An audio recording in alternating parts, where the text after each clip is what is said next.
Lelang hari ini berakhir jauh lebih memuaskan dari yang kuduga. Sebuah kalung berlian biru langka yang dinamai tetesan air mata samudera dalam. Batu permata yang dipahat dengan sangat teliti itu akhirnya jatuh ke tanganku dengan harga akhir 45 miliar. Tentu bukan jumlah yang sedikit, tetapi mengingat nilai materi dan kepuasan emosional yang kudapatkan, ini adalah investasi yang sangat sepadan. Aku menyukai sensasi kemenangan, perasaan menggenggam sesuatu yang didambakan oleh banyak orang. Ini bukan tentang kesombongan, melainkan bukti atas kerja kerasku selama bertahun-tahun berjuang di dunia bisnis. Dengan mengabaikan tatapan penuh kekaguman bercampur sedikit iri, aku melangkah keluar dari balai lelang. Di luar pintu, sahabatku tersayang, Bianca, sudah menungguku. Seperti biasa, Bianca selalu ada di setiap momen terpenting dalam hidupku. Ia menggamit lenganku dan berceloteh riang. Siapa yang bisa melawan Ibu Clara Wijaya kalau sudah turun tangan? 45 miliar, mendengarnya saja kakiku sudah lemas. Pasti banyak yang tidak bisa tidur malam ini karena menyesal. Aku tersenyum, senyum yang telah terlatih melalui ratusan negosiasi. Cukup ramah, namun tetap menjaga jarak. Ini hanya mainan biasa, untuk merayakan kontrak baru yang kutandatangani minggu lalu. Aduh, Bu Direktur, sudahlah. Kakak ini selalu punya alasan yang masuk akal, cibir Bianca sambil memanyunkan bibirnya. Pokoknya, karena kemenangan besar ini, malam ini kakak yang traktir besar-besaran. Saat kami tertawa riang dan berjalan menuju sedan mewah yang telah menunggu, ponselku bergetar. Sebuah pesan WhatsApp dari Bianca, yang berdiri tepat di sampingku.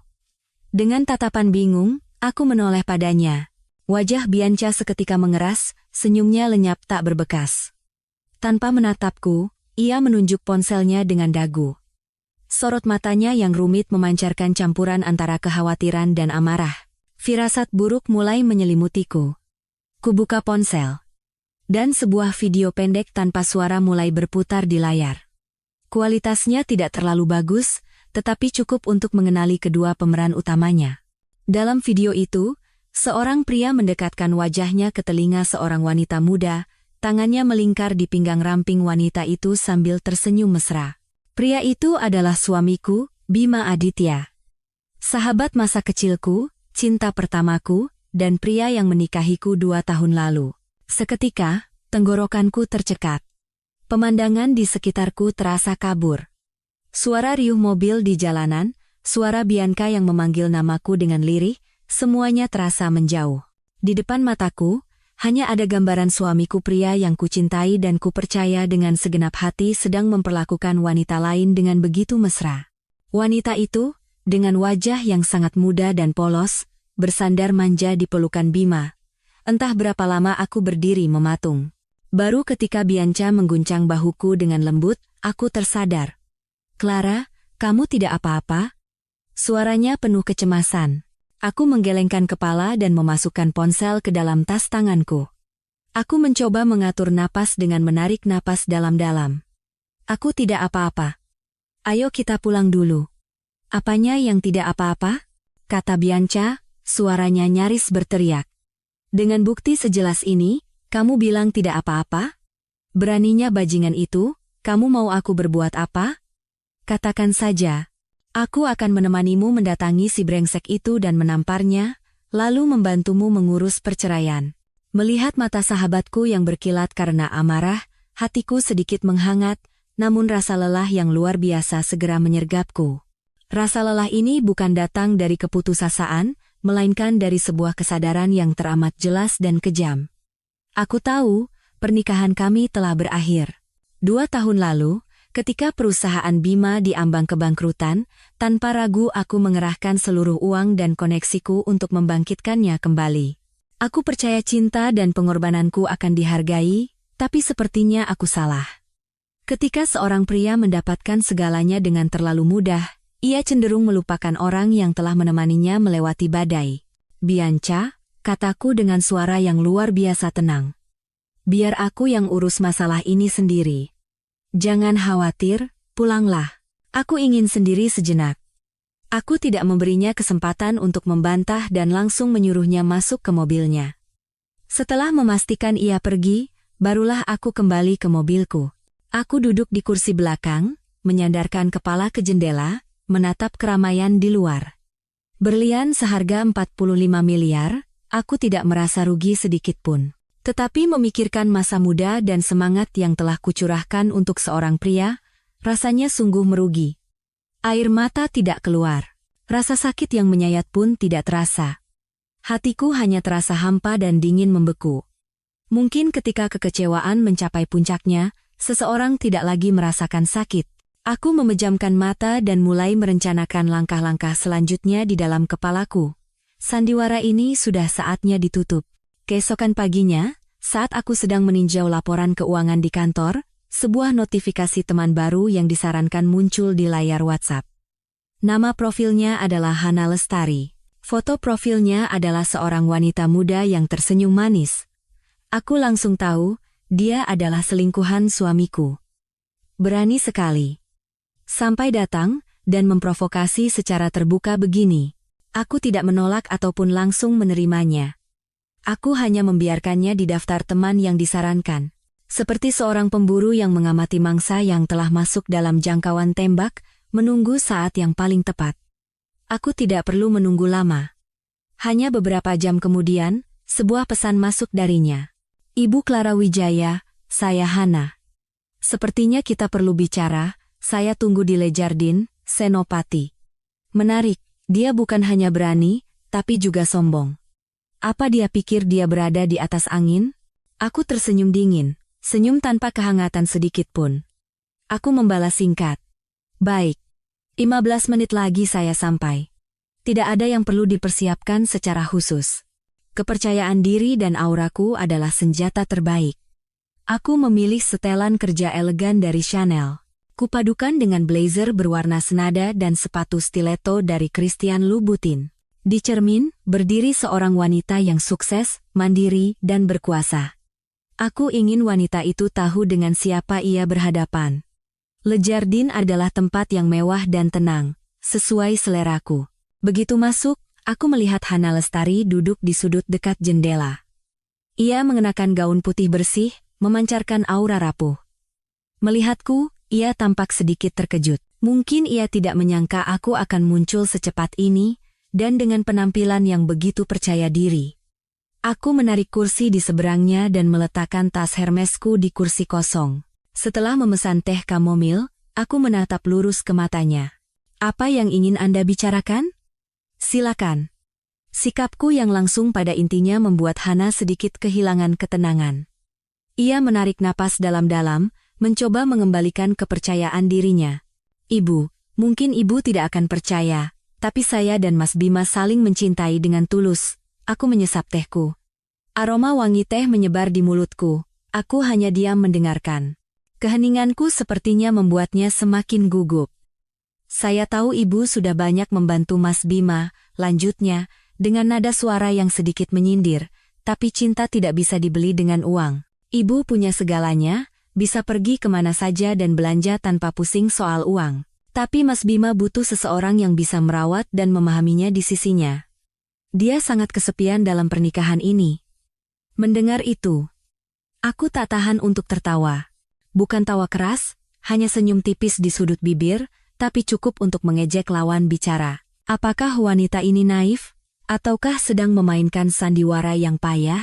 Beraninya dia?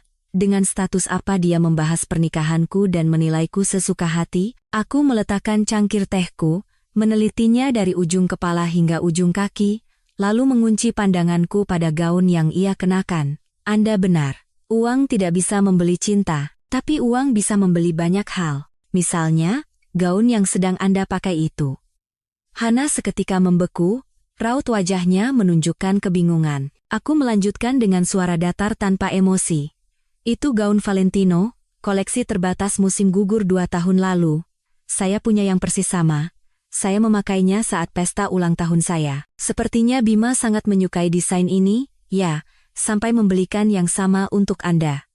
Sayangnya, barang mewah pun ada musimnya. Melihat Anda memakai desain yang sudah lewat 2 tahun, selera yang memberi hadiah maupun yang memakainya jadi sedikit meragukan. Wajah Hana memucat, lalu memerah padam. Kepercayaan dirinya di awal tadi lenyap tak berbekas, digantikan oleh rasa malu dan amarah. Ia berkata dengan tergagap, "Apa maksud Anda?" "Maksud saya sederhana." Aku bersandar di kursi. Tatapanku setajam pisau. "Apa yang Anda banggakan saat ini, yang Anda sebut sebagai cinta sejati itu, sebenarnya hanyalah barang-barang usang yang sudah tidak menarik lagi bagi saya. Termasuk pria yang ada di sisi Anda itu. Anda hanyalah pemulung yang memungut barang bekas yang saya buang. Lantas, dengan status apa Anda duduk di sini dan membahas benar atau salah dengan saya?" Setiap kata yang kuucapkan menusuk harga diri wanita muda itu seperti belati. Ia gemetar, menggigit bibirnya, tetapi tidak bisa berkata apa-apa. Pertarungan ini, kekalahannya sudah ditentukan sejak awal. Saat Hana tidak bisa membalas, bayangan tinggi yang kukenal mendekat dengan cepat ke meja kami. "Itu Bima. Kenapa dia ada di sini? Apa dia membuntutiku? Atau ini adalah bagian dari sandiwara yang telah mereka rencanakan?" Melihat Bima, Hana seolah menemukan penyelamat. Matanya langsung berkaca-kaca. Bahunya bergetar pelan, memasang wajah paling menyedihkan. Ia bangkit dari kursi dan memeluk Bima, terisak. "Mas, maafkan aku. Aku hanya ingin bicara baik-baik dengan Ibu Clara, tidak ada maksud lain." Aku tetap duduk, melipat tangan di dada, menonton sandiwara di depanku dengan tenang. Aku ingin melihat bagaimana suamiku, yang pernah kucintai dengan segenap hati, akan bertindak. Akankah dia menuntut penjelasan dariku, memintaku klarifikasi, ataukah membela selingkuhannya? Bima bahkan tidak menatapku. Ia memeluk Hana dengan lembut, menepuk-nepuk punggungnya yang bergetar. Sambil mengusap air matanya, ia berbisik dengan suara mesra, "Tidak apa-apa, ada aku di sini. Jangan menangis." Baru setelah menenangkan selingkuhannya, ia menoleh padaku. Matanya tidak menunjukkan sedikit pun rasa bersalah atau penyesalan. Hanya ada teguran yang dingin. "Clara, apa-apaan ini? Hana hanya wanita lemah. Jangan menyulitkannya. Kalau ada yang mau dibicarakan, bicarakan di rumah." Kata-kata Bima seperti menyiramkan air es ke wajahku. Tanpa sepatah kata sapaan atau penjelasan, ia secara terbuka membela pihak ketiga dan malah menyalahkanku. "Menyulitkannya?" Aku tersenyum sinis. "Apa kamu tahu apa yang dia katakan setelah memanggilku ke sini? Atau kamu hanya percaya pada air mata buayanya itu? Apapun yang Hana katakan, kamu tidak seharusnya sekasar itu padanya." Bima mengerutkan kening dan meninggikan suaranya. "Lihat sikapmu itu. Selalu sombong dan meremehkan orang lain. Jadi di matanya, aku adalah orang seperti itu. Sombong dan meremehkan orang lain. Mungkin dia lupa bahwa kesombongankulah yang menyelamatkan perusahaannya dari kebangkrutan. Mungkin dia lupa bahwa koneksi yang ia anggap kupakai untuk pamer itulah yang memberinya posisi saat ini." Aku bangkit dan mengambil tas tanganku. Aku tidak ingin membuang waktu sedetik pun lagi di tempat ini. Semuanya sudah terlalu jelas. Pria ini telah berubah total. Atau mungkin, inilah sifat aslinya yang selama ini tidak kusadari. Cinta, rasa hormat, semuanya telah lenyap. Yang tersisa di antara kami hanyalah perhitungan dan kebohongan. "Mas Bima," panggilku. Suaraku tenang namun tegas. "Anda sudah membuat pilihan." "Saya juga." Aku berjalan keluar tanpa menoleh ke belakang. Di belakangku, terdengar suara Hana yang penuh kemenangan. "Bu Clara mau kemana? Pembicaraan kita belum selesai." Lalu disusul suara Bima. "Sudahlah Hana. Biarkan saja. Ayo kita pergi makan. Aku tahu restoran baru yang enak." Tanganku mencengkeram tali tasku dengan erat. Kukira hatiku akan sakit dan hancur. Tapi ternyata tidak, aku tidak merasakan apa-apa. Jantungku kini terasa seperti sebongkah es. Cinta sudah mati. Sepenuhnya. Sejak saat itu, di kepalaku hanya ada dua kata, perceraian. Dan aku tidak akan pergi diam-diam.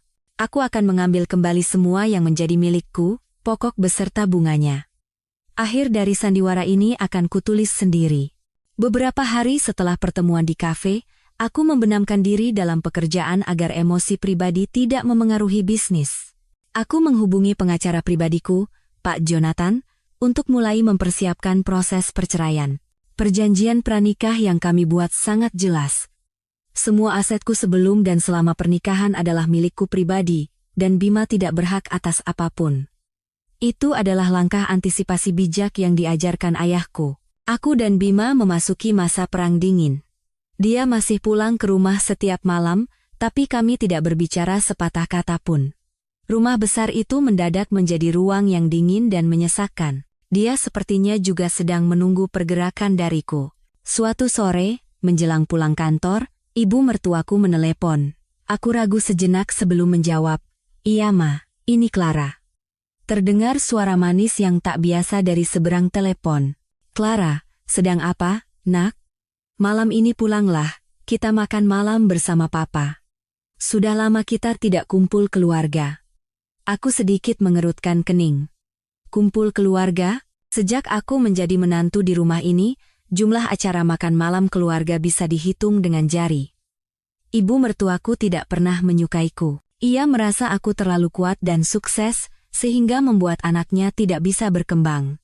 Dia selalu menyindir bahwa aku hanya tahu bekerja dan tidak bisa mengurus rumah tangga, semua usahaku untuk mengambil hatinya sia-sia.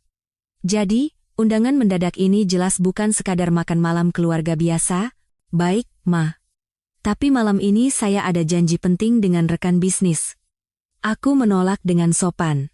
Batalkan saja. Suaranya menjadi tegas.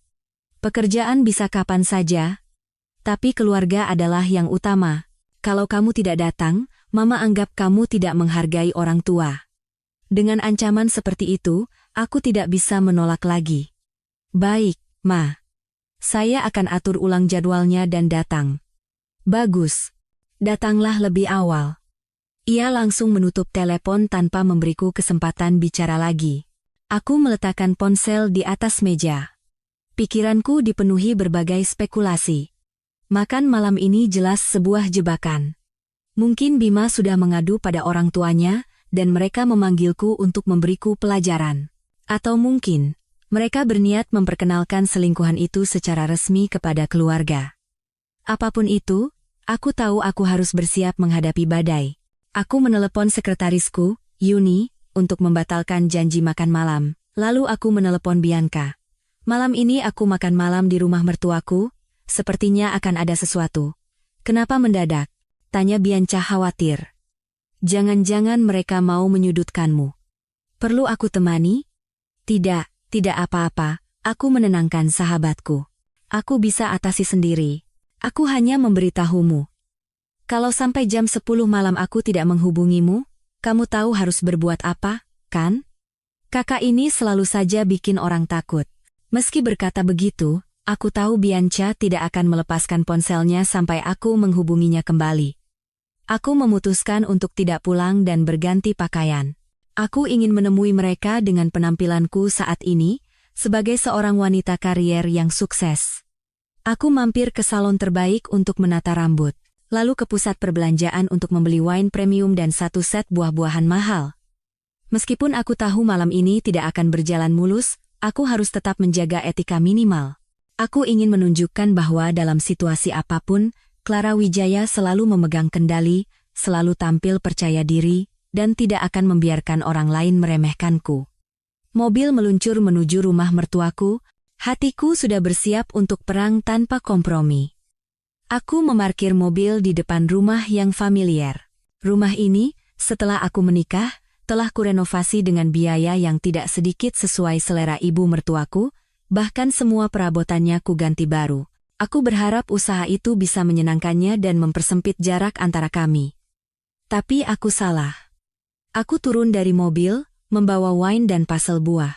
Seorang asisten rumah tangga membukakan pintu dan menunduk hormat, tapi tatapannya seolah menghindariku. Aku tidak peduli dan melangkah masuk. Tawa riang terdengar dari ruang keluarga. Jantungku berdebar kencang. Suara ibu mertuaku, Bima, dan satu lagi suara wanita yang merdu dan manja. Firasatku benar, dia juga ada di sini. Begitu aku masuk, semua suara tiba-tiba hening, semua mata tertuju padaku. Di sofa, Hana Lestari duduk di samping ibu mertuaku, sedang mengupaskan buah untuknya. Mereka tampak seperti ibu dan anak kandung. Bima duduk di sofa tunggal di seberang mereka, menatapku dengan sorot mata yang rumit. Ayah mertuaku berpura-pura tidak peduli sambil membaca koran, tapi aku tahu ia juga tegang dan mengamati situasi. Ibu mertuaku yang pertama kali angkat bicara. Suaranya penuh sindiran. "Oh, Bu Direktur sudah datang. Baru kelihatan sekarang, sepertinya sibuk sekali, ya." Aku tersenyum dan meletakkan hadiah di atas meja. "Iya, Ma. Begitu selesai kerja, saya langsung ke sini. Ini ada sedikit oleh-oleh untuk Papa dan Mama." Ia melirik sekilas hadiah mahal di atas meja, lalu menoleh pada Hana dengan suara yang dilembutkan. "Lihat ini, Hana baik sekali. Begitu pulang kerja langsung ke sini, membawakan ibu banyak sekali makanan suplemen, tidak seperti orang lain yang datang ke rumah mertua seperti tamu, hanya membawa oleh-oleh formalitas." Hana menunduk malu-malu dan berkata dengan suara pelan, "Tidak apa-apa, Tante. Saya sudah menganggap Tante seperti ibu sendiri. Sudah seharusnya saya perhatian." Aku merasa mual melihat sandiwara mereka. Tanpa berkata apa-apa, aku duduk diam di sofa tunggal yang tersisa. Aku tidak ingin berdebat dengannya untuk masalah sepele seperti ini. Tujuanku datang ke sini bukan untuk adu siapa calon menantu yang lebih baik. Hana ini bukan cuma baik, tapi juga pintar masak. Ibu mertuaku terus memujinya, seolah sengaja agar aku mendengarnya. Katanya mau belajar masak biar nanti bisa merawat suaminya dengan baik. Tidak seperti orang lain yang sudah menikah 2 tahun tapi tidak tahu dapurnya seperti apa. Aku masih diam. Aku hanya memainkan cincin berlian di jari manisku. Cincin ini bukan pemberian Bima, melainkan kubeli sendiri. Aku selalu percaya bahwa wanita harus menciptakan nilainya sendiri, tidak bergantung pada siapapun. Karena aku tidak bereaksi, ibu mertuaku sepertinya kehilangan semangat. Ia berkata pada Hana, "Sudah, sekarang bantu siapkan makan malam di dapur, ya. Biarkan orang itu istirahat, dia kan sudah bekerja seharian." Kata orang itu ia tekankan dengan penuh jarak dan penghinaan. Hana menjawab sopan, "Baik, Tante," lalu melirikku dengan tatapan penuh kemenangan sebelum masuk ke dapur. Bima pun bangkit dan berkata pada orang tuanya, "Aku bantu Hana sebentar." Jadilah hanya aku dan ayah mertuaku yang tersisa di ruang keluarga yang luas itu. Baru saat itulah ia melipat korannya dan menghela napas. Ia menatapku dengan tatapan sedikit bersalah dan berkata, "Clara, jangan terlalu dimasukkan ke hati ucapan mamamu itu. Dia hanya..." "Tidak apa-apa, Pa," potongku. "Saya mengerti. Tapi aku tidak mengerti. Aku tidak mengerti mengapa mereka memperlakukanku seperti ini. Apa salahku? Apakah karena aku terlalu mandiri dan sukses? Atau karena aku terlalu mencintai dan banyak membantu putra mereka?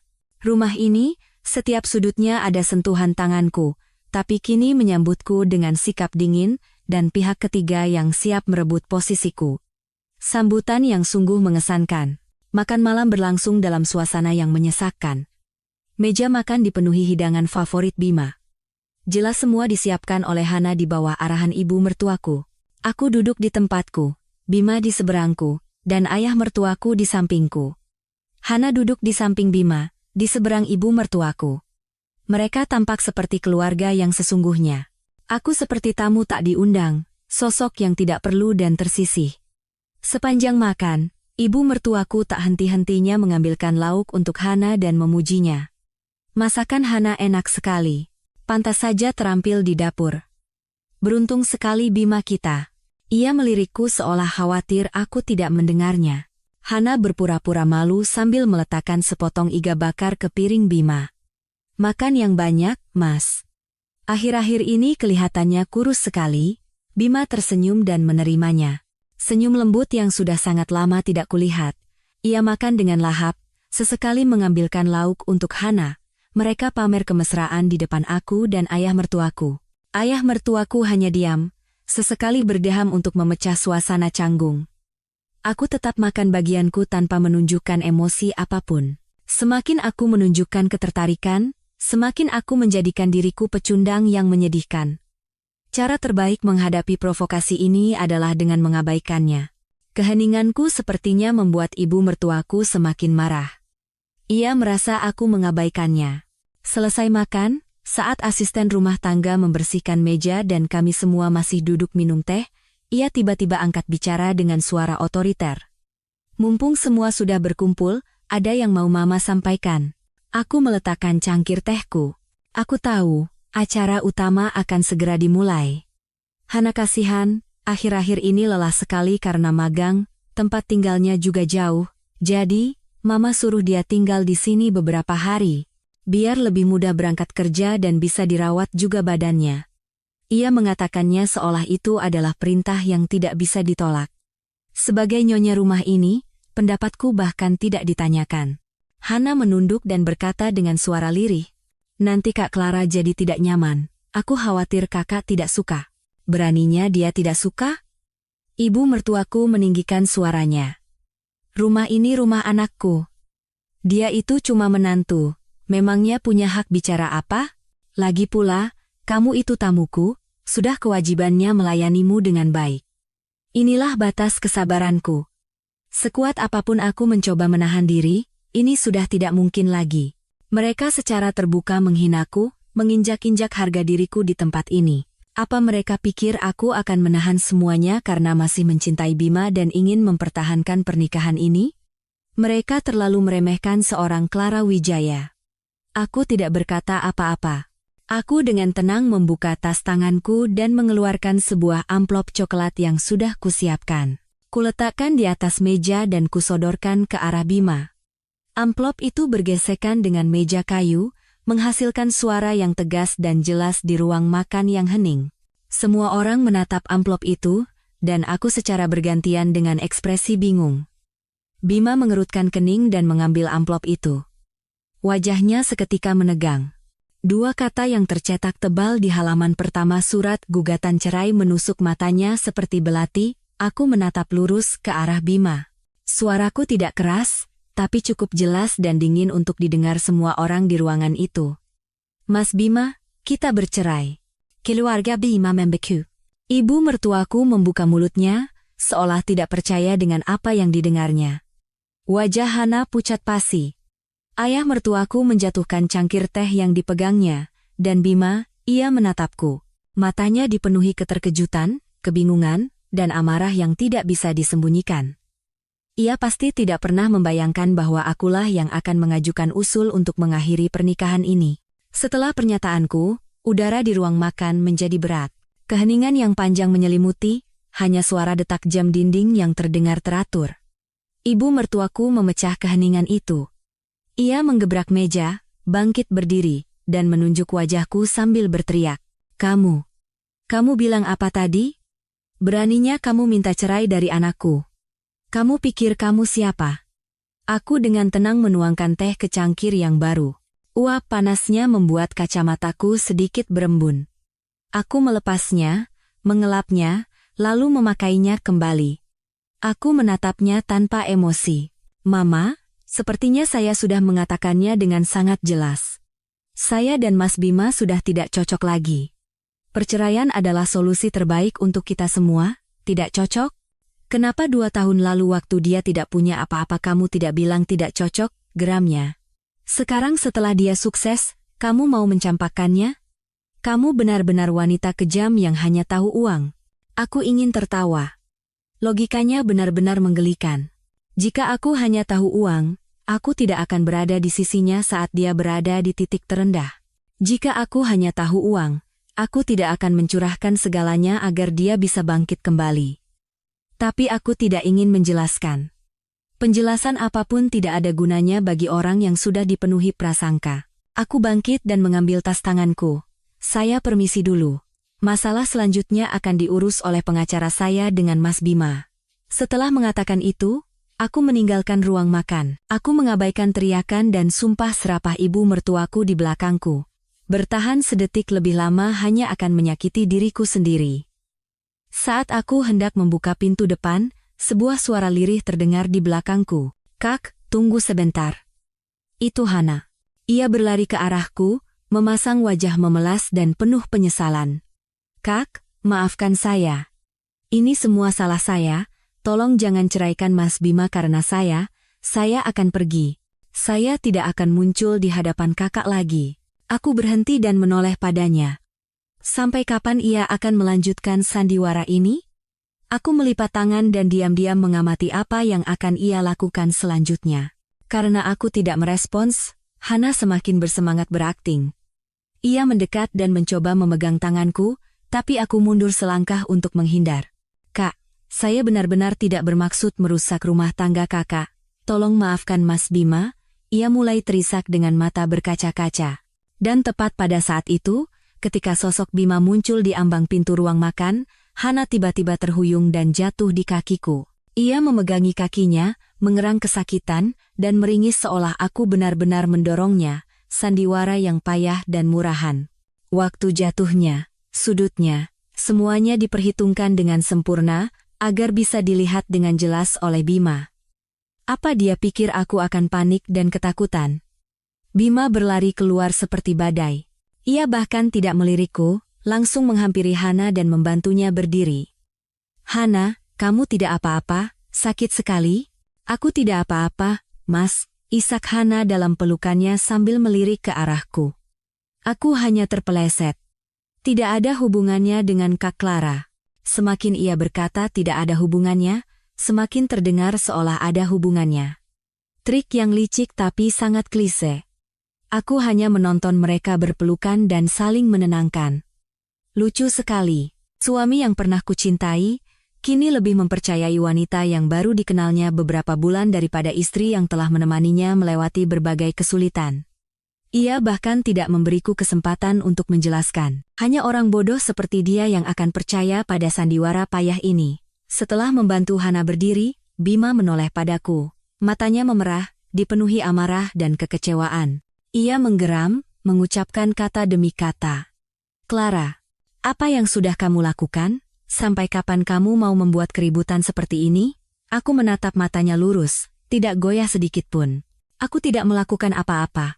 Coba tanyakan pada selingkuhan kecilmu itu, sandiwara apa yang sedang ia mainkan. Dalam situasi seperti ini kamu masih mau mengelak? Bima nyaris berteriak. Aku lihat semuanya. Kamu yang mendorong Hana. Dia sudah minta maaf padamu, kenapa kamu bisa sekejam itu? Apa kamu ini manusia? Hana dengan cepat menarik lengan baju Bima dan berkata dengan suara lemah, Mas, jangan salahkan kakak. Aku yang salah karena mengikutinya keluar. Jangan bela dia. Bima menepis tangan Hana dan maju ke hadapanku, napasnya berbau amarah. Aku benar-benar tidak menyangka kamu orang seperti ini. Selalu berpura-pura anggun dan bermoral. Tapi ternyata hatimu begitu busuk dan egois. Kamu cemburu? Karena aku mencintai Hana, kan? Aku tidak menjawab. Tidak ada lagi yang perlu dibicarakan dengan pria ini, selama ia tidak mempercayaiku, dialog rasional atau kebenaran apapun tidak ada artinya. Keheninganku membuat Bima semakin menjadi-jadi. Harga dirinya yang terluka oleh surat gugatan ceraiku sepertinya telah berubah menjadi amarah yang meluap-luap. Clara, jangan mentang-mentang kamu punya uang, kamu bisa meremehkan orang. Kamu pikir tanpa kamu aku tidak bisa hidup? Benar, kamu membantuku, tapi kamu juga membuatku menjadi pria yang hidup dari belas kasihan istri. Kamu memberikan bantuan padaku dan keluargaku, lalu menggunakannya untuk mengendalikanku. Pernahkah kamu benar-benar menghormatiku? Setiap kata yang ia ucapkan bagai pisau tak terlihat, tapi alih-alih menyakitiku, kata-kata itu justru memperlihatkan wujud aslinya dengan jelas. Seorang pria lemah dan pengecut yang diliputi rasa rendah diri. Kini, ketika kesempatan datang, ia menimpakan semua kesalahan padaku untuk menutupi kepengecutannya. Dengar baik-baik, kata Bima sambil menunjuk wajahku dengan suara sombong dan menantang. Tanpa Clara Wijaya, aku, Bima Aditya, bisa menjalankan perusahaan dengan baik. Tidak, bahkan jauh lebih baik. Aku akan membuktikan bahwa meninggalkanmu adalah keputusan terbaik dalam hidupku. Lihat saja nanti. Selesai berkata, ia merangkul Hana yang terisak di sampingnya dan membopongnya masuk ke dalam rumah, seolah ia adalah pahlawan yang menyelamatkan sang putri. Ia membanting pintu, meninggalkanku sendirian di tengah dinginnya malam. Aku berdiri di sana untuk waktu yang lama. Tidak ada amarah atau rasa sakit yang terasa. Anehnya, hatiku terasa ringan. Akhirnya, semuanya berakhir. Sandiwara ini telah usai. Deklarasinya bukanlah ancaman bagiku, melainkan sebuah pembebasan. Itu justru semakin membulatkan tekadku untuk pergi dengan tegas tanpa penyesalan. Aku tersenyum. Senyum tulus pertama setelah kelelahan beberapa hari terakhir. Baiklah, Mas Bima. Mari kita lihat saja nanti. Aku berbalik dengan postur tegap dan percaya diri. Mulai besok, babak baru dalam hidupku akan dimulai, babak baru tanpanya. Keesokan paginya, aku bangun lebih awal dari biasanya. Sinar matahari pagi menerangi kamarku yang luas, tetapi tidak mampu mengusir rasa dingin di ruang yang kosong ini. Aku tidak kembali ke rumah kami bersama, melainkan tinggal di penthouse pribadiku. Aku tidak ingin melihat apapun yang bisa mengingatkanku pada Bima. Hal pertama yang kulakukan adalah menelepon pengacaraku. Pak Jonathan, segera proses semuanya. Secepat mungkin. Semua syarat sesuai dengan perjanjian pranikah. Saya tidak perlu menerima apapun lagi darinya. Setelah selesai berbicara dengan pengacara, aku melihat riwayat panggilan di ponselku. Puluhan panggilan tak terjawab dan pesan dari Bima. Tanpa membacanya, aku memblokir nomornya. Aku tidak ingin mendengar penjelasan atau tuduhan lagi. Cukup sudah. Pikiranku terasa kosong. 2 tahun pernikahan, begitu banyak kenangan dan usaha, akhirnya berakhir dengan pengkhianatan dan penghinaan. Air mata tidak keluar, tapi hatiku terasa berat. Aku butuh tempat untuk bernapas dan menata kembali hatiku yang berantakan. Dan aku langsung teringat pada Bianca. Aku meneleponnya. Dari seberang telepon, langsung terdengar suara penuh kekhawatiran. Ya ampun, akhirnya kamu telepon juga. Semalam aku tungguin, khawatir setengah mati. Kamu tidak diapa-apain, kan? Mereka tidak menyulitkanmu, kan? Mendengar suaranya yang familiar, senyum lega terukir di bibirku. Aku tidak apa-apa. Aku hanya ingin pergi ke suatu tempat sebentar. Kemana? Sama siapa? Aku temani, kata Bianca tanpa ragu. Bagaimana kalau ke Bali? Usulku. Aku ingin melihat laut. Oke, deal. 30 menit lagi aku sampai. Siapkan barang-barangmu. Ah, tidak usah. Tidak usah bawa barang. Nanti kita beli baru semua di sana. Sekalian refreshing. Bianca selalu penuh energi dan tahu cara membuatku senang. Sesuai janjinya, 30 menit kemudian Bianca sudah tiba di depan rumahku. Kami tidak membawa banyak barang, hanya beberapa barang pribadi, sisanya bisa dibeli. Uang sama sekali bukan masalah bagiku. Jet pribadiku sudah menunggu di bandara. Duduk di kursi kulit yang empuk, memandangi awan putih yang berlalu di luar jendela, aku akhirnya merasakan kebebasan. Aku meninggalkan kota yang ramai, yang penuh dengan orang-orang palsu dan hubungan beracun. Nah, Bianca menepuk bahuku sambil menyodorkan segelas sampanya. Mari kita rayakan kebebasanmu. Kamu beruntung bisa lepas dari suami paling brengsek itu, tahu? Aku mengangkat gelasku dan menyesapnya. Rasa alkohol yang nikmat menyebar, menghangatkan hatiku, aku tahu.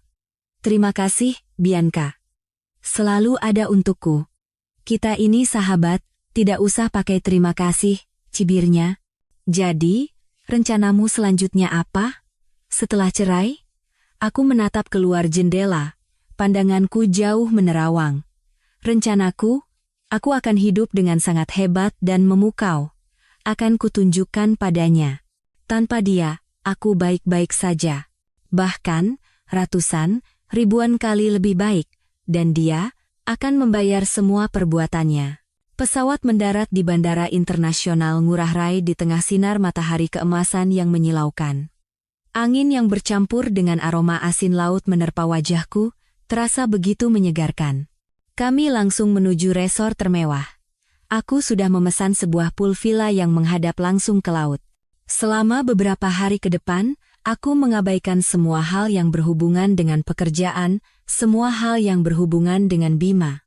Bersama Bianca, aku berjalan di atas pasir putih yang lembut, berendam di air laut yang jernih dan biru, menikmati hidangan laut segar, dan berbelanja tanpa melihat label harga. Aku ingin menggunakan waktu ini untuk membersihkan jiwaku, untuk menemukan diriku kembali. Kembali menjadi Clara Wijaya yang ceria, bebas, dan mencintai kehidupan sebelum kembali ke perang yang belum usai. Kehidupan di Bali berjalan mewah dan damai. Aku mematikan semua alat komunikasi yang bisa menghubungkanku dengan duniaku yang lama, hanya menyisakan satu ponsel untuk berkomunikasi dengan Bianca dan pengacaraku. Setiap pagi, aku terbangun oleh suara ombak yang tenang dan aroma laut. Tidak ada lagi laporan keuangan, rapat yang menegangkan, atau suami yang berkhianat yang perlu kupikirkan. Aku membaca buku di pantai, melakukan yoga, dan menjelajahi restoran-restoran termewah di pulau itu bersama Bianca. Aku merasa akhirnya menemukan kembali keseimbangan hidup yang telah hilang. Suatu sore, saat aku dan Bianca sedang bersantai di tepi kolam renang pribadi villa, ponselku berdering, itu pengacaraku. Ibu Clara, ada perkembangan baru. Pihak Pak Bima sepertinya ingin mempercepat proses perceraian. Aku sedikit terkejut. Mempercepat? Bukankah seharusnya ia mencoba menahanku? Sebegitu tinggikah harga dirinya? Bukan hanya itu, Bu, suara pengacara terdengar ragu. Kabarnya, wanita bernama Hana itu sedang hamil. Gelas anggur di tanganku berhenti di udara. Hamil? Berita yang sangat lucu. Aku ingat dengan jelas perkataan dokter saat aku melakukan pemeriksaan kesehatan menyeluruh beberapa waktu lalu. Karena masalah kesehatan di masa kecilnya, kemungkinan Bima untuk memiliki anak secara alami hampir nol. Kami bahkan pernah membahas bahwa jika kami benar-benar menginginkan anak, kami harus mempertimbangkan program bayi tabung. Dan sekarang, selingkuhan kecilnya itu hamil, benar-benar sebuah keajaiban. Kamu yakin? Bianca langsung bangkit, suaranya penuh keraguan. Mana bisa dia? Jangan-jangan. Aku meletakkan gelas anggurku. Senyum penuh arti tersungging di bibirku. Aku tahu apa yang dipikirkan Bianca, dan aku pun berpikir hal yang sama. Tapi tidak perlu diucapkan, kebenaran akan terungkap dengan sendirinya. Wah, ini jadi semakin menarik, kataku pada pengacara. Biarkan saja. Kita pura-pura tidak tahu apa-apa. Malam itu, aku kembali menyalakan ponsel yang telah kumatikan selama beberapa hari. Seperti yang kuduga, ratusan pesan dan panggilan tak terjawab dari Bima memenuhi layar. Aku membacanya sekilas. Sebagian besar berisi kemarahan dan tuduhan, diselingi beberapa sapaan canggung, dan pesan terbaru yang dikirim beberapa jam lalu, Hana hamil, ini anakku. Kalau kamu memang mau pergi, ayo kita selesaikan perceraian ini secepatnya. Aku harus menjadi ayah yang bertanggung jawab untuk anakku. Aku membaca pesan itu berulang kali. Setiap katanya meresap ke dalam hatiku, bukan dengan rasa sakit, melainkan dengan ironi yang luar biasa. Ia begitu yakin itu adalah anaknya. Ia ingin segera mencampakkanku untuk menyambut anak ajaib itu dan ibunya yang hebat. Harga diri seorang pria yang akan menjadi ayah telah melumpuhkan seluruh akal sehatnya. Aku tidak membalas panjang, hanya satu kalimat singkat yang penuh makna. Aku tahu Hana hamil.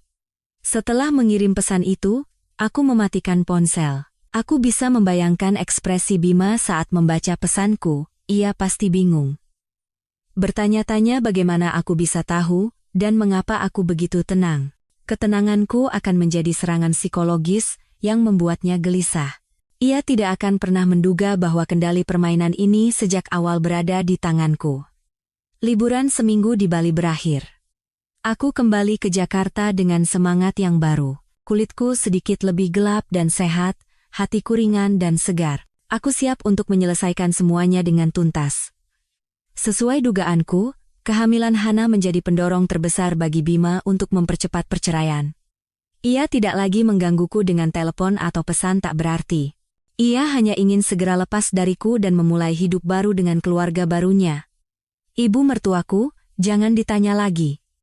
Ia tidak bisa menyembunyikan kegembiraannya. Di matanya, Hana kini adalah pahlawan keluarga, wanita yang akan melahirkan cucu penerus yang berharga. Di pengadilan, aku dan Bima bertemu kembali. Ia tampak lelah, tapi matanya memancarkan kegembiraan dan kemenangan. Ia merasa telah menang. Lepas dari istri yang sombong, memulai hidup bahagia dengan kekasih muda yang cantik dan calon anak mereka.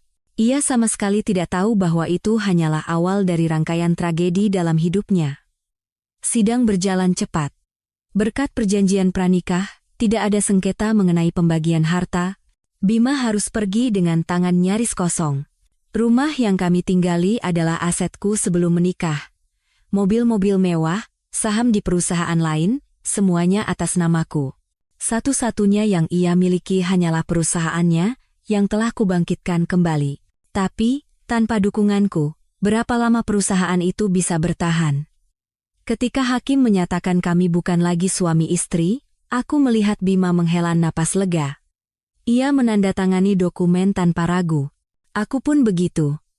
Meletakkan pena, secara resmi mengakhiri pernikahan 2 tahun kami.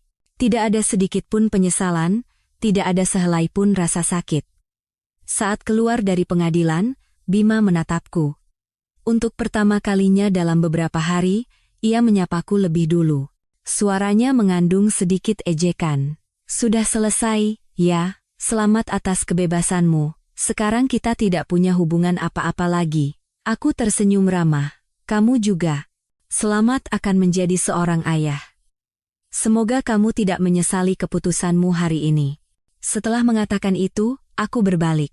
Meninggalkannya yang menatapku dengan bingung, tidak mengerti arti kata-kataku. Aku masuk ke dalam Rolls-Royce-ku. Sopir membukakan pintu dengan hormat. Dari balik jendela mobil, kulihat Bima masih berdiri di tempat yang sama, menatapku.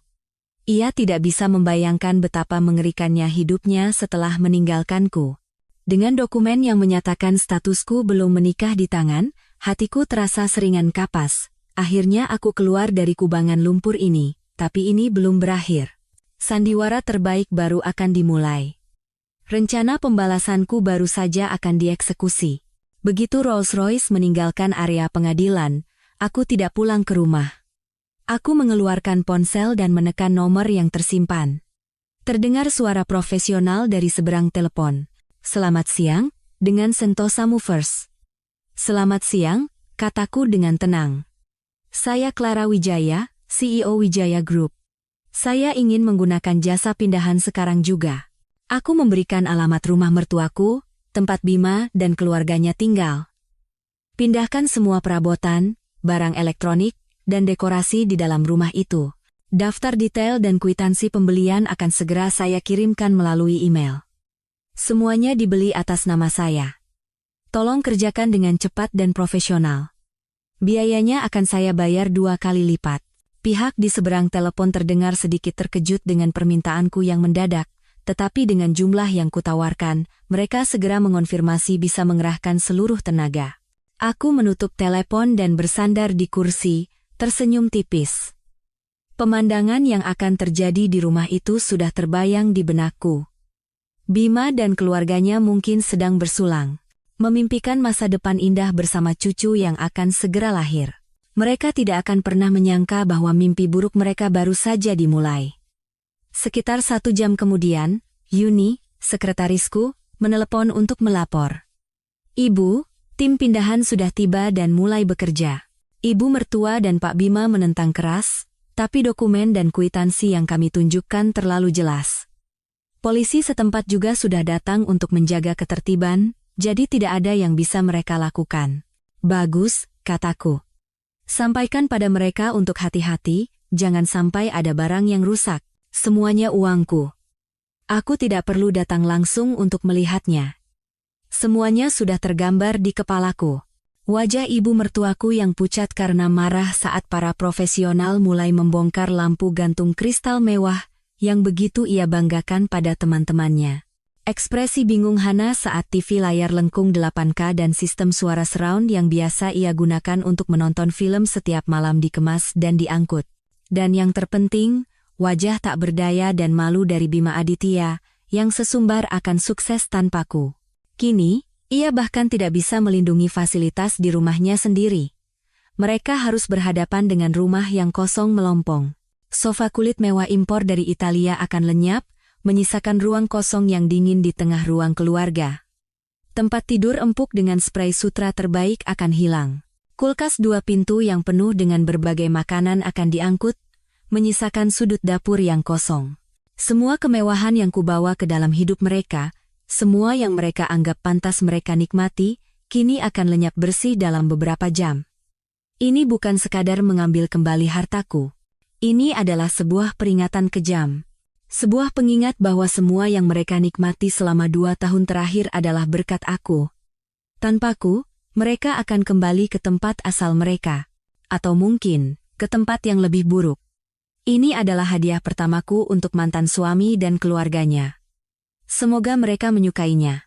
Setelah membersihkan sisa-sisa pernikahan, aku kembali fokus pada pekerjaan.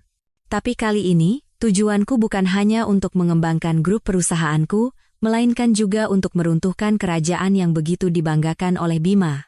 Setelah kuselamatkan, perusahaan Bima memang berkembang cukup baik selama 2 tahun terakhir, tetapi fondasinya sangat rapuh. Sebagian besar mitra utama dan kontrak besar yang ia miliki didapat melalui koneksiku. Mereka setuju bekerja sama dengan perusahaan rintisan Bima karena melihat wajahku, percaya pada kekuatan finansial dan kredibilitas Wijaya Group. Sekarang setelah aku dan Bima berpisah, tidak ada lagi alasan bagiku untuk membantunya. Aku tidak perlu melakukan hal besar. Aku hanya mengadakan sebuah pesta kecil, mengundang rekan-rekan bisnis terdekat, para petinggi industri, dan beberapa orang yang saat ini bekerja sama dengan perusahaan Bima. Setelah beberapa gelas anggur, aku angkat bicara dengan lembut. Bapak-bapak, ibu-ibu, saya ingin menyampaikan satu berita pribadi. Saya dan Bapak Bima Aditya telah resmi bercerai. Mulai sekarang, semua kegiatan bisnis Bapak Bima Aditya tidak ada hubungannya lagi dengan Wijaya Group maupun saya pribadi. Aku tidak menambahkan apa-apa lagi. Tidak ada gosip, tidak ada pengungkapan aib. Hanya sebuah garis pemisah yang jelas. Tapi di dunia bisnis, satu kalimat ini sudah cukup untuk menjelaskan segalanya. Para rubah tua di dunia bisnis itu langsung paham situasinya. Mereka mengerti bahwa perusahaan Bima telah kehilangan pilar terkuatnya. Efek domino dimulai keesokan harinya. Telepon di kantor Bima pasti berdering tanpa henti. Pak Bima, selamat siang, dari Anugrah Konstruksi. Dengan menyesal, proyek yang sedang berjalan kami putuskan untuk hentikan sementara sesuai keputusan Dewan Direksi, denda pembatalan akan kami bayarkan. Pak Bima, Bank Asia memberitahukan adanya peninjauan ulang atas pinjaman perusahaan Bapak. Kami meminta dokumen bukti kemampuan finansial tambahan. Pak Bima, mengenai pengiriman bahan baku berikutnya, pihak Sentosa Material meminta pembayaran penuh secara tunai sebelum pengiriman. Satu persatu, mitra utama mulai menarik diri, mereka tidak ingin mengambil risiko bersama perusahaan yang tidak lagi mendapat dukungan dariku. Kontrak dibatalkan beruntun, sumber dana terputus, dan rantai pasokan terhambat. Perusahaan Bima yang sedang melaju pesat, dalam sekejap jatuh ke dalam krisis serius. Aku duduk di kantorku, dengan tenang meninjau laporan keuangan grupku. Yuni sesekali masuk untuk melaporkan situasi di pihak perusahaan Bima. Ibu, harga saham Aditya Corp anjlok. Ibu, lebih dari separuh jajaran eksekutif kunci di Aditya Corp telah mengajukan pengunduran diri. Aku hanya mengangguk, tanpa menunjukkan emosi. Ini adalah hasil yang wajar, Bima terlalu sombong. Ia pikir kesuksesan itu berkat kemampuannya, tapi ia lupa bahwa tanpa dukungan, kemampuan saja tidak ada artinya. Ia ingin membuktikan bisa sukses tanpaku. Baiklah. Aku akan membiarkannya merasakan sendiri betapa cepatnya kerajaan palsu yang ia bangun di atas fondasiku runtuh. Hidupku perlahan memasuki orbit yang baru. Aku tidak lagi terikat pada pernikahan yang beracun. Aku punya lebih banyak waktu dan energi mental untuk fokus pada proyek yang benar-benar kusukai. Salah satunya adalah rencana pembangunan sebuah taman hiburan skala kecil. Ini adalah hadiah ulang tahun yang ingin kuberikan pada Bianca, sahabat yang selalu ada untukku di saat tersulit. Ia selalu memimpikan dunia dongeng, dan aku ingin mewujudkan mimpi itu untuknya. Proyek ini membutuhkan tim desain dan arsitektur terbaik. Setelah meninjau beberapa portofolio, aku memutuskan untuk bekerja sama dengan sebuah biro arsitektur yang terkenal dengan kreativitas dan bangunan ikoniknya. Pada hari pertemuan dengan tim desain, aku mengunjungi kantor mereka. Yuni telah menyiapkan segalanya. Saat aku masuk ke ruang rapat, para arsitek sudah menunggu. Kepala tim, yang bertanggung jawab atas proyek ini, berbalik saat mendengar pintu terbuka. Saat pandangan kami bertemu, aku dan dia sama-sama tertegun sejenak. Wajah yang familiar, senyum hangat, dan tatapan yang tenang. Aku tidak akan pernah lupa. Kak Adrian? Tanpa sadar, namanya keluar dari mulutku. Pria itu tersenyum. Senyum yang masih sama lembutnya seperti saat di universitas. Clara, sudah lama tidak bertemu. Tidak kusangka kita akan bertemu lagi dalam situasi seperti ini. Dia adalah Adrian Pratama, seniorku 2 tingkat di universitas. Ia adalah mahasiswa arsitektur yang berbakat dan idola banyak mahasiswi. Saat itu, selama 4 tahun ia menunjukkan perhatian khusus padaku, tetapi hatiku saat itu sepenuhnya tertuju pada Bima. Setelah lulus, kami kehilangan kontak. Bertemu lagi setelah bertahun-tahun, aku tidak menyangka ia telah menjadi arsitek terkenal yang memimpin perusahaan besar. Rapat berjalan dengan suasana profesional, namun ada sedikit rasa canggung dan akrab. Adrian dengan antusias menjelaskan ide-idenya untuk taman hiburan. Ia mengerti persis apa yang kuinginkan, bahkan membawanya ke tingkat yang lebih tinggi. Ia benar-benar orang yang berbakat. Setelah rapat, Adrian mengajakku minum kopi. Aku tidak menolak. Kami duduk di sebuah kafe kecil dekat kantornya, membicarakan masa lalu. Aku selalu mendengar kabarmu, kata Adrian dengan suara tenang. Selamat ya, sudah membangun karier yang begitu sukses. Terima kasih, Kak. Kakak juga, kan? Sekarang sudah jadi arsitek terkenal. Aku tersenyum. Ia menatapku, ragu sejenak, lalu berkata, aku juga dengar tentang kamu dan Bima. Kamu tidak apa-apa? Pertanyaannya tidak mengandung rasa ingin tahu atau simpati. Hanya kekhawatiran murni. Itu membuatku nyaman. Tidak apa-apa. Semua sudah berlalu. Syukurlah kalau begitu, ia mengangguk. Kalau butuh bantuan apapun, jangan ragu bilang padaku. Perhatiannya yang tulus dan lembut membuat perasaan aneh muncul di hatiku. Berbeda dengan kesombongan Bima, berbeda pula dengan hubungan penuh perhitungan di dunia bisnis. Ini adalah perhatian murni tanpa pamrih. Kami berbicara lebih lama tentang teman-teman lama dan rencana masa depan. Pertemuan tak terduga ini bagaikan angin sejuk dalam hidupku, menyadarkanku bahwa masih ada pria baik di dunia ini, dan hubungan yang indah menantiku. Pernikahanku yang gagal dengan Bima hanyalah satu babak sedih dalam hidupku, dan kini saatnya membuka halaman baru. Beberapa minggu kemudian, aku menerima undangan acara gala tahunan. Ini adalah acara besar yang dihadiri oleh semua petinggi di dunia bisnis dan investasi. Setiap tahun aku hadir bersama Bima, tapi tahun ini aku akan hadir sendiri, dengan penampilan yang sama sekali berbeda.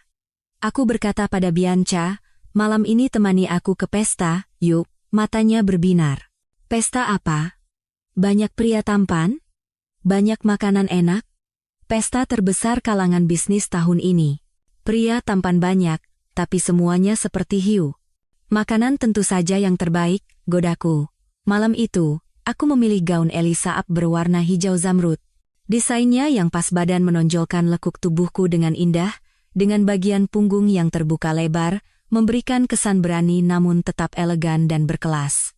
Rambutku ditata tinggi, memperlihatkan leher jenjangku, dan aku mengenakan set perhiasan berlian tetesan air mata samudra dalam yang baru saja ku menangkan. Malam ini, aku ingin menjadi yang paling bersinar. Saat aku dan Bianca memasuki ballroom hotel yang megah, semua mata tertuju pada kami. Musik lembut sejenak mereda, digantikan oleh bisik-bisik kekaguman. Itu kan Ibu Clara Wijaya dari Wijaya Group, cantik sekali. Kudengar baru saja bercerai, tapi tidak terlihat sedih sama sekali. Malah semakin bersinar. Banyak direktur dan CEO perusahaan besar menghampiriku untuk menyapa. Mereka melakukannya bukan hanya karena posisiku di dunia bisnis, tapi juga dengan rasa hormat pada seorang wanita tangguh. Aku membalas mereka dengan senyum percaya diri dan sikap profesional. Saat sedang asyik berbincang, Bianca menyenggol lenganku. Lihat ke sana, Clara. Aku mengikuti arah pandangannya. Di salah satu sudut ballroom, terlihat sosok yang familiar. Bima Aditya. Ia juga ada di sini, tapi penampilannya sangat kontras denganku yang percaya diri dan berwibawa. Ia tampak lusuh dan tersisih. Setelan yang ia kenakan terlihat kusam, wajahnya tirus, dan matanya gelisah mencari-cari kesempatan. Ya ampun, kenapa dia terlihat begitu menyedihkan? Bisik Bianca. Benar-benar karma. Aku mengamatinya dalam diam. Bima mencoba mendekati sekelompok pengusaha, tetapi mereka hanya meliriknya sekilas dan terus melanjutkan obrolan mereka, mengabaikan keberadaannya. Ia mundur dengan canggung, mencengkeram gelasnya erat-erat. Lalu aku melihatnya menarik napas dalam-dalam, mengumpulkan keberanian, dan mendekati Pak Hartono. Pak Hartono adalah seorang taipan properti, terkenal galak dan sombong.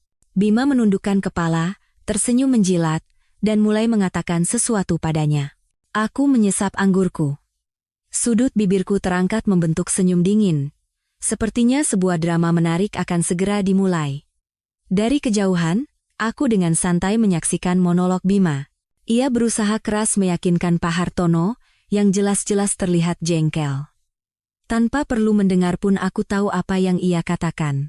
Pasti omong kosong tentang potensi perusahaannya atau proyek menjanjikan, mencoba mendapatkan suntikan dana.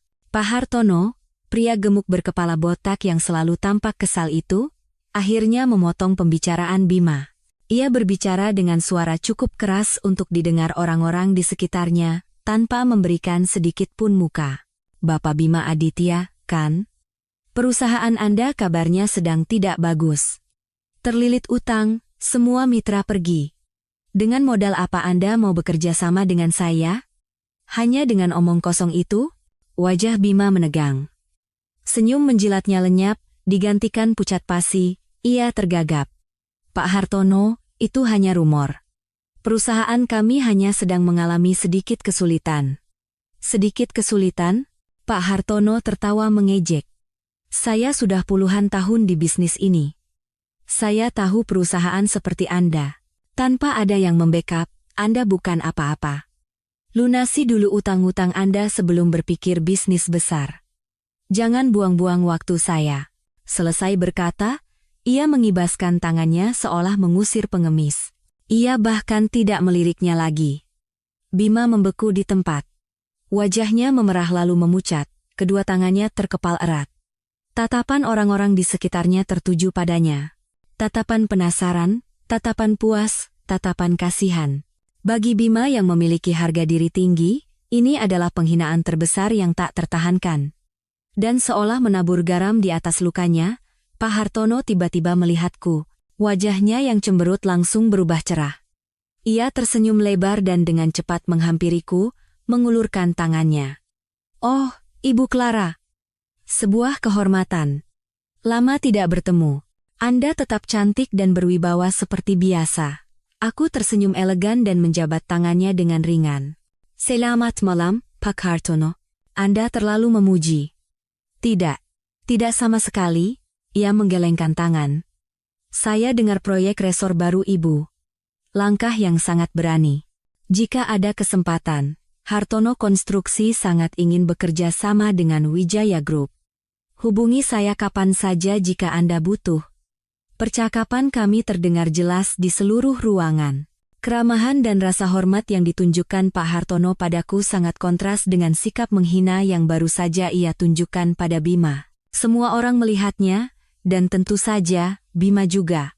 Ia berdiri tidak jauh dari kami dengan ekspresi kosong. Ia melihatku, melihat Pak Hartono, lalu melihat tatapan orang-orang di sekelilingnya yang tertuju padanya. Aku bisa membaca kepahitan, ketidakberdayaan, dan kebencian yang luar biasa di matanya. Ia pernah menjadi suamiku, berdiri berdampingan denganku di pesta seperti ini. Tapi sekarang, ia hanyalah seorang pecundang, bahan tertawaan. Dan aku, masih berdiri di puncak, pusat perhatian dan pujian. Aku tidak meliriknya. Aku hanya tersenyum sopan dan melanjutkan pembicaraan dengan Pak Hartono dan tamu-tamu lainnya. Seolah-olah Bima adalah manusia transparan yang tidak layak diperhatikan. Itulah balas dendam yang paling kejam. Bukan kutukan, melainkan pengabaian total. Kesenjangan antara langit dan bumi. Ia ingin membuktikan sesuatu padaku, kan? Inilah jawabanku. Malam itu, Pesta tersebut menjadi pukulan telak yang mengakhiri karier yang susah payah dibangun Bima. Kabar bahwa ia dihina secara terbuka oleh Pak Hartono menyebar dengan cepat di kalangan pebisnis. Tidak ada lagi yang memberinya kepercayaan. Beberapa mitra yang tersisa pun buru-buru melarikan diri. Hanya seminggu setelah pesta itu, Aditya Corp secara resmi mengajukan kebangkrutan. Mimpinya tentang kerajaan yang akan ia bangun tanpa lenyap seperti buih hanya dalam beberapa bulan. Media memberitakan kejatuhan drastis bintang yang sedang naik daun itu, menyebutnya sebagai pelajaran mahal bagi orang-orang sombong. Aku membaca artikel-artikel itu di tabletku sambil menikmati sarapan. Hatiku tenang seperti danau. Itu adalah harga yang harus ia bayar untuk pengkhianatan dan kebodohannya. Tapi tragedi Bima tidak berhenti di situ. Bersamaan dengan kebangkrutan perusahaannya, berita mengejutkan lainnya meledak. Sebuah kebenaran yang lebih memalukan daripada kehilangan bisnis. Semua berawal dari Kak Adrian. Setelah bertemu kembali, kami sering berkomunikasi untuk urusan proyek. Suatu kali, dalam obrolan, ia kebetulan menyebutkan bahwa ia kenal seorang dokter kandungan hebat di rumah sakit internasional tempat Hana biasa memeriksakan diri. Karena perhatian dan kepekaannya, ia meminta temannya yang dokter itu untuk mencari tahu sedikit. Dan kebenaran yang tak bisa disembunyikan pun terungkap. Suatu sore, Kak Adrian meneleponku dengan suara sedikit ragu. "Clara, sepertinya kamu perlu tahu ini. Anak yang dikandung Hana, bukan anak Bima."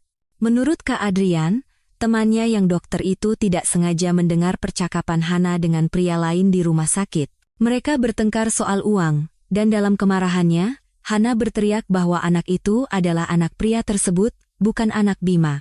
Pria itu adalah seorang playboy, dan begitu tahu Hana hamil, ia mencoba lari dari tanggung jawab. Terpojok, Hana menjebak Bima, yang sangat menginginkan anak, untuk menjadi ayah pengganti. Informasi ini entah bagaimana sampai ke telinga Pak Hartono. Mungkin ia masih dendam karena diremehkan oleh Bima, atau mungkin ia hanya butuh satu lagi bahan gosip di kalangan atas. Ia menyuruh orang untuk menyelidiki lebih lanjut, dan tak lama kemudian, seluruh kalangan pebisnis tahu bahwa Bima telah ditanduk tanpa sepengetahuannya, dan buru-buru bercerai untuk menikahi wanita yang telah menipunya. Aku tidak tahu bagaimana Bima mengetahui berita ini. Mungkin ibunya mendengar dari teman-teman sosialitanya, atau mungkin para penagih utangnya yang memberitahunya langsung. Aku hanya bisa membayangkan betapa hancurnya dia saat menghadapi kebenaran ini. Perusahaan, karier, dan sekarang, harapan terakhirnya, seorang putra penerus, ternyata hanyalah bagian dari sebuah penipuan. Harga diri seorang pria telah diinjak-injak habis-habisan. Itu adalah aib yang tak terkatakan. Kehilangan segalanya, ditambah pukulan terakhir mengetahui bahwa ia telah ditipu habis-habisan, membuat Bima benar-benar hancur. Ia mengamuk. Pulang ke rumah dan melampiaskan semua amarahnya pada Hana. Pertengkaran mereka, menurut cerita yang kudengar dari mantan asisten rumah tangga ibu mertuaku, begitu hebatnya sampai terdengar oleh seluruh tetangga. Merasakan kapal akan tenggelam, Hana tidak lagi berpura-pura lemah dan polos. Ia menunjukkan sifat aslinya sebagai penipu profesional. Ia mengakui segalanya, bahwa anak itu bukan anak Bima, dan ia mendekatinya hanya karena uang. Ketika Bima tidak punya apa-apa lagi untuk diberikan, ia juga tidak perlu berpura-pura lagi. Keesokan paginya, orang-orang melihat Hana pergi dari rumah itu diam-diam, membawa semua perhiasan dan tas mewah yang pernah dibelikan Bima. Ia melakukan aborsi dan menghilang tanpa jejak, meninggalkan kekacauan di keluarga Bima. Kehilangan istri, karier, harta, dan calon anak palsu, Bima menjadi benar-benar hancur. Ia terusir dari dunia bisnis karena utang dan skandal. Terjepit, ia terbujuk oleh teman-teman buruknya untuk meminjam uang dari rentenir dengan sisa uang yang ia miliki untuk mencoba bangkit kembali, tapi ia malah ditipu dan kehilangan semuanya. Karena tidak bisa membayar utang, ia dikejar-kejar oleh para penagih utang. Mereka datang ke rumah, merusak barang-barang, dan mengancam orang tuanya. Suatu kali, ia tertangkap dan dipukuli hingga nyaris tewas. Akibatnya, salah satu kakinya cedera parah, dan ia menjadi pincang seumur hidup. Seorang CEO yang dulu gagah, kini menjadi pengangguran cacat yang terlilit utang. Itulah harga yang ia terima untuk pengkhianatan dan kebodohannya. Keluarganya pun tidak jauh berbeda. Ayah mertuaku, karena syok dan khawatir dengan nasib putranya, terkena stroke ringan dan kesehatannya menurun drastis. Dan ibu mertuaku yang sombong, yang selalu meremehkanku. Kini ia harus menghadapi kenyataan pahit. Kehidupan sebagai sosialita kaya telah berakhir. Ia harus menjual perhiasan terakhirnya untuk membayar utang putranya. Rumah mereka, meskipun tidak kuambil kembali karena itu adalah harta orang tuanya, akhirnya disita sebagai jaminan. Hidup mereka jatuh dalam kemiskinan dan keputusasaan. Aku mendengar kabar-kabar ini melalui Bianca. Hatiku tenang seperti danau tanpa riak. Tidak ada rasa puas, tidak ada rasa kasihan. Aku hanya merasa bahwa hukum karma tidak pernah salah. Mereka telah menghancurkan hidup mereka sendiri. Suatu akhir pekan, aku sedang memilih gaun baru di sebuah butik mewah bersama Bianca. Sebuah nomor tak dikenal meneleponku. Biasanya aku tidak akan menjawab, tapi entah kenapa hari itu aku menekan tombol hijau. Terdengar hening sejenak dari seberang telepon, lalu suara serak yang familiar namun asing terdengar. "Halo, ini Clara, itu dia. Mantan ibu mertuaku." Sudah sangat lama aku tidak mendengar suaranya. Tidak lagi tajam dan galak seperti dulu, melainkan bercampur dengan kelemahan dan permohonan. "Iya, saya sendiri." "Ada apa, Bu?" jawabku dengan suara dingin dan menjaga jarak. Aku sengaja menggunakan panggilan saya dan ibu untuk menegaskan garis di antara kami. Di seberang telepon, ia terdengar kaget dengan panggilanku.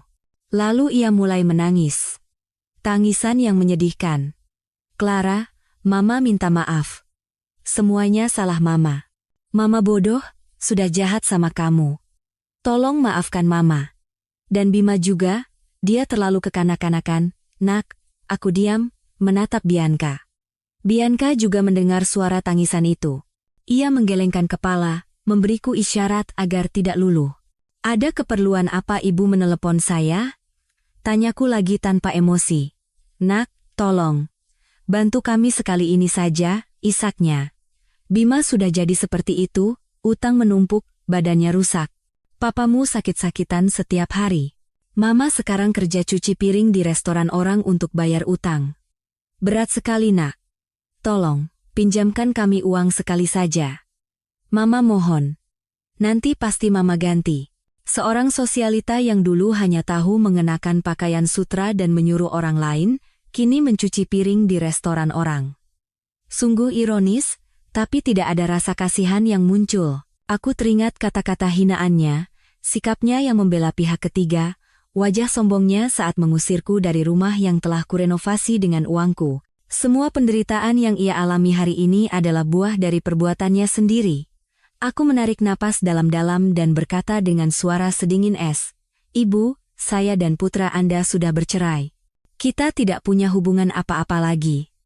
Saya tidak punya kewajiban untuk peduli dengan urusan Anda. Kalau butuh bantuan, carilah orang lain. Bukan saya." "Clara, kenapa kamu tegas sekali?" teriaknya putus asa. "Setidaknya kita pernah jadi keluarga." "Keluarga?" Aku tertawa sinis. "Apakah ibu dan putra ibu menganggap kita keluarga saat kalian menghina saya bersama selingkuhannya? Apakah ibu memikirkan hubungan keluarga saat mengusir saya dari rumah yang saya bangun dengan uang saya? Semua yang terjadi hari ini adalah karena ulah keluarga Anda sendiri. Jangan telepon saya lagi." Selesai berkata, aku dengan tegas menutup telepon. Lalu aku langsung mengeluarkan kartu SIM dari ponselku, mematahkannya menjadi 2, dan membuangnya ke tempat sampah terdekat. Kartu SIM ini menyimpan terlalu banyak kenangan tidak menyenangkan. Sudah saatnya dibuang. Panggilan telepon itu adalah penutup terakhir, sebuah ritual untuk memutuskan sepenuhnya semua ikatan yang menghubungkanku dengan masa lalu. Sebulan setelah panggilan telepon terakhir itu, aku tidak lagi mendengar kabar apapun tentang keluarga Bima. Aku juga tidak ingin tahu. Masa lalu benar-benar telah menjadi masa lalu. Aku kini hanya ingin fokus pada masa kini dan masa depan. Proyek taman hiburan bersama Kak Adrian berjalan lancar. Ia bukan hanya mitra yang berbakat, tapi juga teman yang sehati. Ia selalu ada untuk mendengarkan ceritaku, memberikan nasihat tulus, dan memberiku rasa tenang serta percaya. Perasaan di antara kami tumbuh secara alami, tanpa terburu-buru atau penuh perhitungan. Hari ini cuaca sangat cerah. Sinar matahari yang menyilaukan, laut biru, dan angin sepoi-sepoi. Aku berada di atas sebuah yacht mewah bersama Kak Adrian, Bianca, dan beberapa teman dekat lainnya. Kami mengadakan pesta kecil untuk merayakan dimulainya pembangunan proyek taman hiburan secara resmi. Aku mengenakan gaun maksi putih, rambut panjangku tergerai di tiup angin. Berdiri di dek kapal, aku menatap cakrawala yang jauh. Hatiku terasa lebih ringan dan bebas dari sebelumnya. Semua beban dan kesedihan seolah telah terhanyut oleh ombak. Bianca datang dan merangkul bahuku sambil mengangkat gelas sampanyenya. "Hei, Bu Direktur, mikirin apa sih serius amat? Jangan-jangan mikirin yang jelek-jelek lagi?" Aku tersenyum dan menggeleng. "Bukan. Aku sedang memikirkan masa depan. Masa depan yang sangat cerah, tentu saja." Ia tertawa lebar. "Sekarang kamu cantik, kaya, bebas, dan sebentar lagi akan memulai cinta yang baru," ucapnya sambil melirik Kak Adrian yang berada di dekat kami. Kak Adrian mendekat ke sisiku. Ia mengenakan kemeja putih sederhana yang membuatnya terlihat sangat elegan. Ia menyodorkan selendang tipis padaku dan berkata, "Angin lautnya agak dingin. Pakailah." Perhatiannya yang lembut menghangatkan hatiku. Aku menerima selendang itu, tersenyum, dan mengucapkan terima kasih. Ia berdiri di sampingku, ikut memandang laut. Kami tidak banyak bicara, tapi aku merasakan ada ikatan tak terlihat di antara dua jiwa. "Lihat, kan?" kata Kak Adrian pelan. "Setelah badai berlalu, langit akan kembali cerah. Fajar selalu menjadi yang terindah." Aku mengangguk dan menyandarkan kepalaku dengan lembut di bahunya. Ya. Badai dalam hidupku telah berlalu. Kini di hadapanku terbentang fajar yang baru, babak baru dalam hidupku, dengan janji akan dipenuhi oleh hal-hal baik dan kebahagiaan. Aku siap menyambutnya.